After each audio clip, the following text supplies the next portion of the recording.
NATO e ka nisur zyrtarisht misionin Roja e Arktikut. Në fokus është përmirësimi i pozicionimit ushtarak, ndërsa lëvizja vjen pas tensioneve të fundit mes aleatëve të NATO-s, Danimarkës dhe Shteteve të Bashkuara, lidhur me të ardhmen politike të Groenlandës.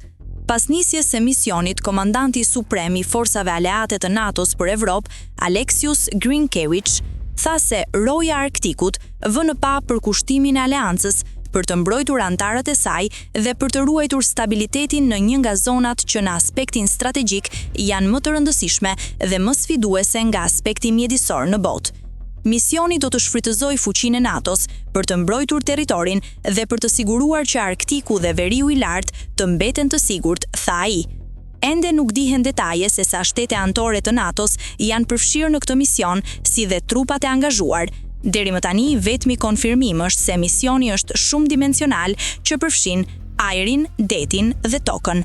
Misioni Roja e Arktikut vjen pasi NATO ka formuar misione të ngjashme në vitin 2025 që janë ende në zhvillime sipër në detin Baltik, si përgjigje ndaj sabotimit të dyshuar rus të kablove në ujore dhe në krahun lindor të aleancës, pas inkursioneve me dron rus në Poloni në shtator të vitit të kaluar.